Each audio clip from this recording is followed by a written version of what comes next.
জয় মা কালী, জয় বাবা শনিদেব, জয় বাবা ভোলেনাথ।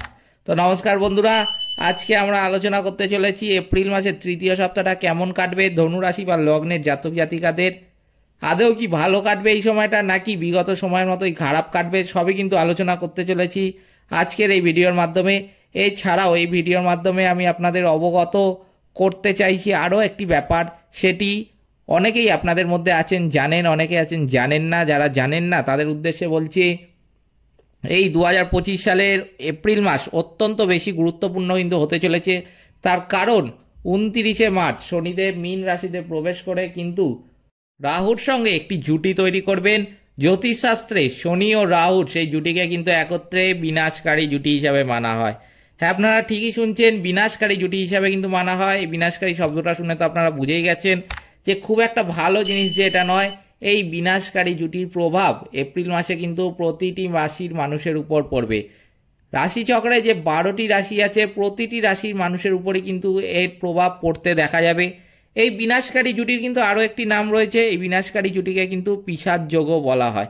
এই পিশাচ যোগ নামটা শুনে আপনারা বুঝতে পারছেন যে এটা মোটেও ভালো জিনিস নয়। পিশাচ যোগের প্রভাব প্রতিটি রাশি মানুষের উপর যে পড়বে সে তো আমি আপনাদের বললামই।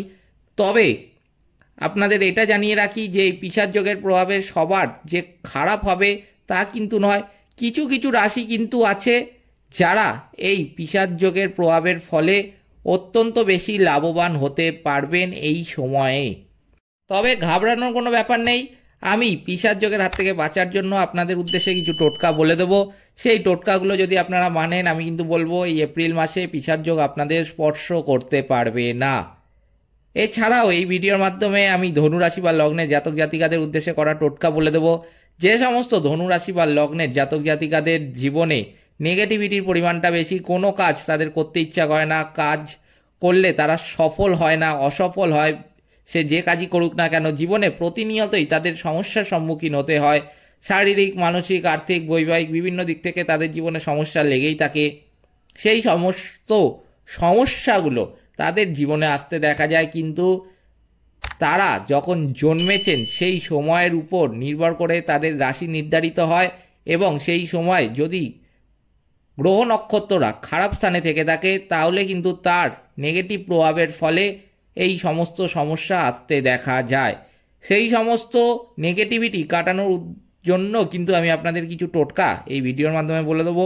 সেই টোটকাগুলো যদি আপনারা মানেন, আমি কিন্তু বলবো আপনাদের জীবন সম্পূর্ণ রকম বদলে যাবে 1 মাস পর। এবং 1 মাস পর থেকে আপনাদের নিজেদের সাফল্যগুলো আপনারা কিন্তু নিজেরাই লক্ষ্য করতে পারবেন। কী কী সেই টোটকা, কী কী মানতে হবে আপনাদের, সবই কিন্তু আলোচনা করতে চলেছি আজকের এই ভিডিওটিতে। তাই জন্য ধনুরাশি বা লগ্নের জাতক জাতিকাদের ক্ষেত্রে কিন্তু এই ভিডিওটি অত্যন্ত বেশি গুরুত্বপূর্ণ হতে চলেছে। তাই জন্য আপনাদের কাছে প্রথমেই যে অনুরোধটা করব যে ভিডিওটিতে অবশ্যই একটি লাইক, শেয়ার এবং চ্যানেলটিকে সাবস্ক্রাইব করে আমাদের পাশে দাঁড়াবেন। এবং কমেন্ট বক্সে কিন্তু অবশ্যই জানাবেন জয় মা কালী। মা দক্ষিণা কালী কিন্তু আপনাদের সমস্ত বিপদ ও দুঃখের হাত থেকে রক্ষা করবেন। তো চলুন ভিডিওটা শুরু করা যাক। আমি যেটা বললাম আপনাদের যে এই পিশাচ যোগের প্রভাবের ফলে কিছু কিছু রাশির মানুষের যেমন ভালো হবে, আবার কিছু কিছু রাশির মানুষকে কিন্তু অত্যন্ত বেশি সতর্ক থাকতে হবে এই সময়। তো এবার আপনাদের মনে যে প্রশ্নটা উঠছে যে তাহলে ধনু রাশি বা লগ্নের জাতক জাতিকাদের এপ্রিল মাসের তৃতীয় সপ্তাহটা কেমন কাটবে, তার উত্তরে কিন্তু আমি বলবো এই সময় কিন্তু আপনাদের অত্যন্ত বেশি সাবধানে থাকতে হবে। হ্যাঁ, আপনারা ঠিকই শুনছেন, এই এপ্রিল মাসের তৃতীয় সপ্তাহে কিন্তু আপনারা অত্যন্ত বেশি সতর্ক থাকবেন বিভিন্ন দিক থেকে। কী কী দিক সেগুলো সবই বলছি আমি এক এক করে। যেটা দেখা যাচ্ছে এই সময় কিন্তু শনি ও রাহুর যে জুটি, বিনাশকারী জুটি, সেটা কিন্তু থাকবে আপনাদের চতুর্থ ঘরে। শনির ঢাইয়া কিন্তু শুরু হবে 29শে মার্চ থেকে। রাহু চতুর্থ ঘরে কিন্তু থাকবে। রাহু যাবে অন্য রাশিতে 18ই মে। ততদিন কিন্তু আপনাদের জীবনে বিভিন্ন দিক থেকে সমস্যা কিন্তু বাড়তে দেখা যাবে। তাই জন্য আপনাদের অতিরিক্ত সতর্ক থাকতে হবে। যেটা দেখা যাচ্ছে এই সময় কিন্তু বহু সমস্যার সৃষ্টি হবে আপনার জীবনে। তার প্রধান কারণ কিন্তু হবে আপনার কথা। আপনার কথাকে কিন্তু সংযত রাখতে হবে, কম কথা বলতে হবে এই সময়। আপনারা যদি এমন হন যে বাইরের লোকের সাথে, অপরিচিত লোকের সাথে খুব সহজেই কথা বলতে ভালোবাসেন, খুব সহজেই সম্পর্ক বা বন্ধুত্বের সম্পর্ক স্থাপন করতে পারেন, আমি কিন্তু বলবো যে এই সমস্ত ব্যাপার থেকে এই কিছুদিন অন্তত বিরত থাকবেন। এই সময় হতে পারে আপনি আপনার ভালো দিক থেকে কথাটা বলতে গেলেন তার সাথে, কিন্তু দেখা গেল সে আপনার কোনো ক্ষতি করে নিল আপনার কোনো কথা জেনে গিয়ে। বা যেটা আরেকটা দিক বড় ব্যাপার যেটা হতে পারে যে আপনার কোনো কথার জন্য কিন্তু আপনি কোনো বিপদে পড়তে পারেন। যেই সমস্ত কথা কিন্তু আপনাকে দিয়ে বলাতে পারে এই শনি ও রাহুর জুটি, আপনাকে প্রভাবিত করবে প্রতিনিয়ত প্রতি সেকেন্ডে। তাই জন্য কিন্তু অতিরিক্ত সতর্ক থাকবেন এই সময়। কোনো কথা কিন্তু এই সময় বলতে যাবেন না, হুটপাট করে কথা সংযত রাখবেন, মেপে কথা বলবেন। কোনো অশ্রাব্য ভাষায় কিংবা গালিগালাজ দিয়ে কিন্তু কারোর সাথে কথা বলতে যাবেন না। এই সময় মেন সমস্যা কিন্তু আপনার কথাকে নিয়ে হতে পারে। কথা যত কম বলবেন তত কিন্তু আপনার সমস্যাও কমতে দেখা যাবে। এই সময় কিন্তু যেটা দেখা যাচ্ছে শনি ও রাহুর যে জুটি, বিনাশকারী জুটি, সেটা কিন্তু আপনাকে দিয়ে কোনো বাজে কথা বলানোর চেষ্টা করবে, যার জন্য কিন্তু আপনি বড় রকমের বিপদে পড়তে পারেন। তাই জন্য আমার এই কথাটা এই সময় মাথায় রাখবেন। এই সময় কিন্তু ভুলেও কথা বেশি বলতে যাবেন না, কথা মেপে বলবেন, যতটা দরকার ততটাই কথা বলবেন। এই সময় কিন্তু ঝগড়া ঝামেলা বাড়তে দেখা যাচ্ছে পারিবারিক জীবনে ঝগড়া ঝামেলা বাড়তে দেখা যাবে কিন্তু আপনারই কারণে। আপনাকে নিয়ে বা আপনি যুক্ত এমন কোনো কথাকে নিয়ে কিন্তু এই সময় ঝগড়া ঝামেলা হতে দেখা যাচ্ছে আপনার পরিবারে। তাই জন্য পরিবারে ঝগড়া বা ঝামেলা যখনই কিন্তু আপনি দেখবেন তখনই কিন্তু এমন কিছু কাজ করবেন যাতে সেই ঝগড়া ঝামেলা বাড়তে না পারে। কোনো মতেও কিন্তু আমি বলবো যে ঝগড়া ঝামেলা এই সময় বাড়তে দেবেন না। আপনাকে নিয়ে যদি কোনো কথা হয়, সেটা ধরুন আপনাকে কোনো কাজ বলা হয়েছে, আপনি সেটা করছেন না, আপনি জিদ দেখিয়ে বসে আছেন, তেজ দেখিয়ে বসে আছেন, আপনি যেটা বলছে সেই কাজটা আপনি করছেন না, তাহলে কিন্তু এই সময় ঝগড়া ঝামেলা আরও বাড়বে, যেটা কিন্তু আগামী দিনে বড় বিপদ ডেকে আনবে। তাই জন্য আমার কথাটাকে শুনবেন অবশ্যই। এই সময় কিন্তু কোনো ঝগড়া ঝামেলা বাড়তে দেবেন না। ঝগড়া ঝামেলা দেখলে কিন্তু অবশ্যই এমন কাজ করবেন যাতে সেটা গোড়াতেই কিন্তু বিনাশ হয়ে যায়। মায়ের স্বাস্থ্য কিন্তু এই সময় খারাপ হতে দেখা যাচ্ছে ধনুরাশি বা লগ্নের জাতক জাতিকাদের। রাহু এবং শনি কিন্তু দশম ঘরকে দেখবে, তাই জন্য চাকরি এবং ব্যবসায় কিন্তু আপনাদের সময় খারাপ যাবে। এই সময় যতটা পরিশ্রম করবেন ততটা কিন্তু সাফল্য পাবেন না আপনি। তাই জন্য হতাশা বিরক্তি এগুলো কিন্তু আপনাদের মনে আসতে দেখা যাচ্ছে, কিন্তু হতাশ হতে যাবেন না।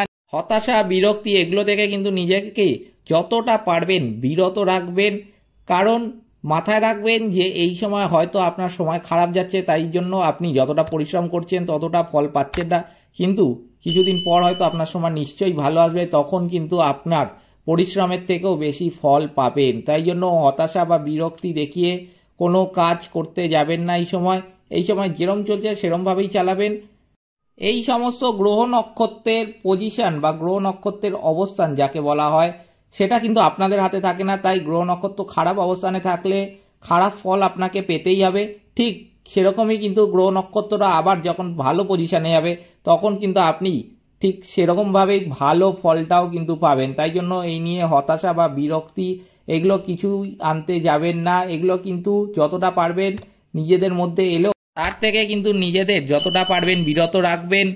এই সময় আমি অন্তত এটা বলতে পারি যে কোনো বড় ডিসিশান কিন্তু চাকরি বা ব্যবসার ক্ষেত্রে নিতে যাবেন না।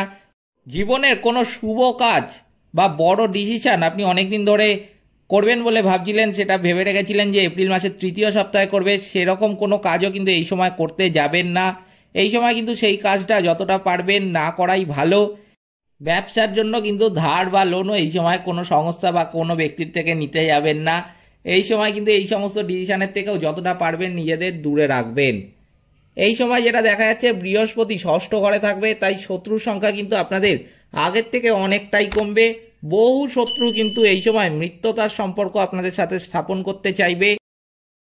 এই সময় ধনুরাশি বা লগ্নের জাতক জাতিকাদের কিন্তু এই সমস্ত দিক থেকে সতর্ক থাকতে হবে। এরপরে আমি বলবো ধনুরাশি বা লগ্নের জাতক জাতিকাদের উদ্দেশ্যে কিছু টোটকা। যে সমস্ত ধনুরাশি বা লগ্নের জাতক জাতিকাদের জীবনের নেগেটিভ প্রভাবটা প্রচুর বেশি, সেই সমস্ত ধনুরাশি বা লগ্নের জাতক জাতিকারা যদি এই টোটকাগুলো মেনে চলে, আমি কিন্তু বলবো তাদের জীবন থেকে বেশিরভাগ নেগেটিভিটি কিন্তু কেটে যাবে এবং তাদের জীবন কিন্তু 1 মাস পর সম্পূর্ণ রকমভাবে বদলে যাবে। এই গ্যারেন্টি কিন্তু আমার। কি কি করতে হবে আমি এক এক করে বলছি। প্রথমেই যেটা বলবো যে অবশ্যই ধনুরাশি বা লগ্নের জাতক জাতিকাদের কিন্তু জীবনে শনি দেবের নেগেটিভিটিটা প্রচণ্ড পরিমাণে বেশি হয়। শনির নেগেটিভিটি দূর করতে কিন্তু অবশ্যই পশু পাখিদের সামর্থ্য মতো খাওয়াতে হবে। আপনি দৈনন্দিন জীবনে যা ইচ্ছা খাবার খাওয়াতে পারেন, পুরোটাই নির্ভর করছে আপনার সামর্থ্যের উপর। যদি আপনার সামর্থ্য হয় আপনি প্রতিদিন দুবেলা করেও খাবার খাওয়াতে পারেন, যদি আপনার সামর্থ্য হয় প্রতিদিন একবেলা করেও খাবার খাওয়াতে পারেন। আপনার নির্ভর করছে পুরোটাই সামর্থ্যের উপর। কিন্তু যতটুকুই খাবার খাওয়াবেন আমি কিন্তু বলবো ভালোবেসে মন থেকে খাবার খাওয়াবেন, তবেই কিন্তু আপনি শনিদেবের আশীর্বাদ লাভ করতে পারবেন এবং শনিদেবের নেগেটিভিটিগুলো কিন্তু আপনাদের জীবন থেকে কেটে যাবে। দুস্থ গরিব মানুষের কিন্তু অবশ্যই কিছু দান করবেন, তাহলে কিন্তু শনিদেব আপনাদের উপর খুশি হবে এবং শনিদেবের নেগেটিভিটিগুলো কিন্তু আপনাদের জীবন থেকে কেটে যাবে। প্রতি মঙ্গলবার হনুমান মন্দিরে গিয়ে ঘিয়ের প্রদীপ কিন্তু জ্বালাবেন, হনুমান চল্লিশা পাঠ করবেন যে কোনো সমস্যার সমাধানের জন্য। আপনার মানিব্যাগে একটি দারচিনির কাঠি কিন্তু রেখে দেবেন, এতে কখনো কিন্তু অর্থাভাব হবে না। প্রতিদিন ফুলের সুগন্ধযুক্ত কিন্তু পারফিউম ব্যবহার করবেন, উগ্র গন্ধযুক্ত সুগন্ধি কিন্তু ব্যবহার করবেন না, ফুলের সুগন্ধযুক্ত সুগন্ধি ব্যবহার করবেন। আপনি দৈনন্দিন জীবনে কোথাও যাচ্ছেন, কোনো শুভ কাজে যাচ্ছেন, অফিসে যাচ্ছেন কিংবা ব্যবসায় যাচ্ছেন, অবশ্যই কিন্তু ফুলের সুগন্ধযুক্ত সুগন্ধি ব্যবহার করবেন, তাহলে কিন্তু আপনার সেই কাজ সফল হবেই। আপনার বিছানার উপর কিন্তু একটা ময়ূরের পালক রেখে দেবেন, এতেও কিন্তু বহু নেগেটিভিটি আপনাদের জীবন থেকে কেটে যাবে। এই টোটকাগুলো কিন্তু মানতে হবে ধনুরাশি বা লগ্নের জাতক জাতিকাদের জীবন থেকে নেগেটিভিটি দূর করার জন্য। এরপরে আমি বলবো যে পিশাচ যোগের হাত থেকে বাঁচার জন্য কি কি করবেন। এক্ষেত্রেও আমি বলে রাখি আপনাদের আগের থেকে যে পিশাচ যোগের হাত থেকে বাঁচার যে টোটকাগুলো আমি এখন আপনাদের উদ্দেশ্যে বলবো, সেগুলো যে শুধুমাত্র ধনুরাশি বা লগ্নের জাতক জাতিকারাই মানতে পারে তার কিন্তু কোনো ব্যাপার নেই। যে কোনো রাশির মানুষ কিন্তু এই পিশাচ যোগের হাত থেকে বাঁচার টোটকাগুলো মানতে পারে। তাই জন্য আপনাদের বলবো অবশ্যই এই পিশাচ যোগের হাত থেকে বাঁচার টোটকাগুলো আপনার আশেপাশের বন্ধুবান্ধব, আত্মীয় স্বজন, এছাড়াও আপনার খুব পরিচিত ব্যক্তি যাদের আপনি মঙ্গল কামনা করেন, যাদের আপনি কষ্ট সহ্য করতে পারেন না, তাদের সাথে কিন্তু অবশ্যই এই পিশাচ যোগের হাত থেকে বাঁচার টোটকাগুলো শেয়ার করে দেবেন। কারণ হতে পারে সেই ব্যক্তি অন্য কোনো রাশি, তবুও কিন্তু কোনো অসুবিধা নেই এক্ষেত্রে। কারণ আমি আপনাদের আগেই বললাম যে কোনো রাশির মানুষই কিন্তু এই পিশাচ যোগের হাত থেকে বাঁচার টোটকাগুলো মানতে পারে।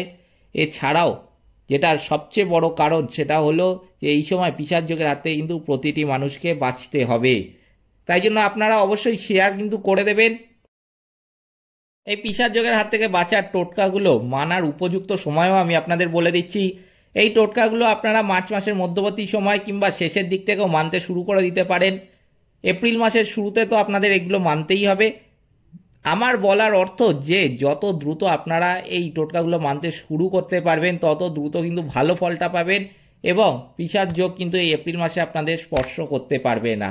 কি কি করতে হবে এই পিশাচ যোগের হাত থেকে বাঁচার জন্য আমি এক এক করে বলছি, আপনারা মনেও রাখতে পারেন কিংবা লিখেও রাখতে পারেন। প্রথমে যেটা করবেন অবশ্যই শনিদেব ও রাহুর যে বীজ মন্ত্র আছে সেটা কিন্তু পাঠ করবেন। এই সময় কুকুরকে কিন্তু অবশ্যই রুটি খাওয়াবেন, অন্ধ ব্যক্তিকে কিন্তু খাবার খাওয়াবেন। এই সময় আপনি আপনার সামর্থ্য মতো যা ইচ্ছা খাবার খাওয়াতে পারেন, কিন্তু অবশ্যই সেই অন্ধ ব্যক্তিটিকে কিন্তু খাবার খাওয়াবেন। হনুমান চল্লিশা কিন্তু পাঠ করবেন। পিশাচ যোগ দূর করার জন্য তিল, লোহা, সর্ষের তেল, কালো কাপড়, চামড়ার জুতো ইত্যাদি কিন্তু দান করবেন। অমাবস্যার দিন সূর্যাস্তের সময় কিন্তু প্রবাহমান জলে একটা নারকেল ভাসিয়ে দেবেন। সবচেয়ে গুরুত্বপূর্ণ এটা, আমি আবার বলছি, অমাবস্যার দিন সূর্যাস্তের সময় কিন্তু প্রবাহমান জলে একটা নারকেল ভাসিয়ে দেবেন। প্রতিদিন সংকটমোচন, হনুমান অষ্টক আর সুন্দরকাণ্ডও পাঠ করতে পারেন, এতেও কিন্তু পিশাচ যোগের হাত থেকে অনেকটাই ভালো ফল পাবেন। এগুলো কিন্তু আপনাদের মানতে হবে পিশাচ যোগের হাত থেকে বাঁচার জন্য। এছাড়াও ধনুরাশি বা লগ্নের জাতক জাতিকাদের জীবন থেকে নেগেটিভিটি দূর করার টোটকাগুলো তো আমি আপনাদের এই ভিডিওর মাধ্যমে আগেই বললাম। এই ছিল ধনুরাশি বা লগ্নের জাতক জাতিকাদের এপ্রিল মাসের তৃতীয় সপ্তাহের রাশিফল। ভিডিওটিতে অবশ্যই একটি লাইক, শেয়ার এবং চ্যানেলটিকে সাবস্ক্রাইব করে আমাদের পাশে দাঁড়াবেন এবং কমেন্ট বক্সে কিন্তু অবশ্যই জানাবেন জয় মা কালী। মা দক্ষিণা কালী কিন্তু আপনাদের সমস্ত বিপদ ও দুঃখের হাত থেকে রক্ষা করবেন। সকলে ভালো থাকবেন, সুস্থ থাকবেন। নমস্কার।